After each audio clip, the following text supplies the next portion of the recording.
Good evening, and thank you for tuning in to Diecast Emporium. Before I go any further, I would like to thank each and every one from the Instagram community to the modeling community to the Facebook community, and even to some companies that have reached out to me during this time of need. If you follow me on Instagram, you know kind of what's going on. I don't really want to get into that because I'm doing this review on my one night that I've been home in the past 6 days to get my mind off of it. But before I did the review, I just wanted to once again a completely heartfelt thank you and admiration and appreciation for everything you guys have done. So with that out of the way, let's go ahead and take a look at the model you see in front of you. This is the brand new addition to Ertl's Prestige Collection in 1:50 scale. It's the John Deere 1050K crawler dozer. Decent looking machine. A friend of mine managed to pick one of these up, and he wanted to give it to me to do a review on, so I happily obliged. We're going to go ahead and start out with the overall look of the machine. It's about the same size as a D7, a Cat D7E. The ripper does go down, and it does come in just slightly, but there isn't a great range of motion. That's pretty much all you get. That's as high as it goes, and that's as low as it goes. So it will not sit flush with the tracks. We go ahead and spin the machine around. You can see the filler cap there, a nice Deere logo, and a pretty decent job replicating the ripper overall. In addition, although it's really hard to see in this light, they do have a couple lights on each side that look pretty good. On this side of the machine, again, you have the John Deere logo, 1050K logo, and your maintenance hatch, which does open up. The roller wheels are casted in the die-cast metal, so they don't move, they don't help the metal tracks move. The only thing that does is the drive sprocket right here, which, if we can take an even closer look at, it has some pretty decent bolt detail on the actual drive sprocket.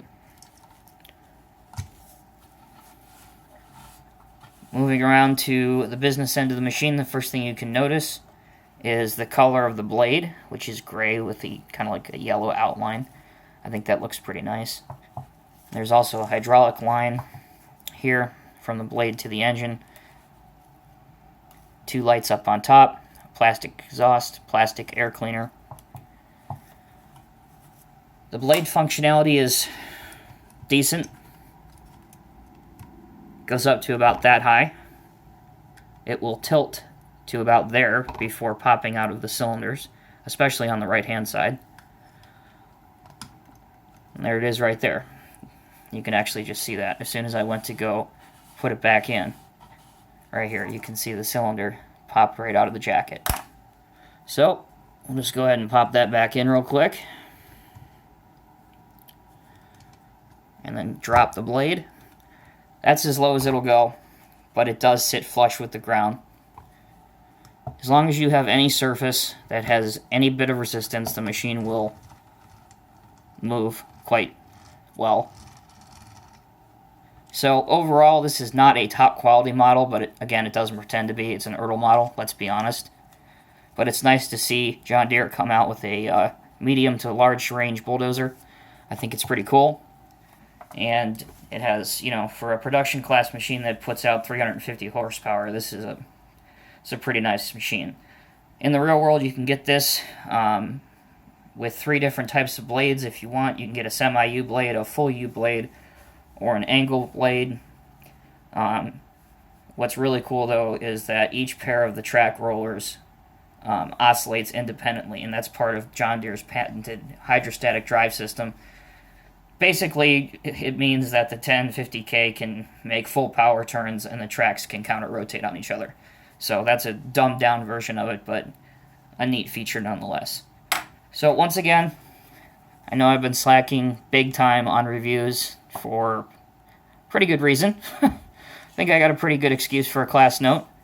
But like I said, guys, just thank you for tuning in. Keep those well wishes coming.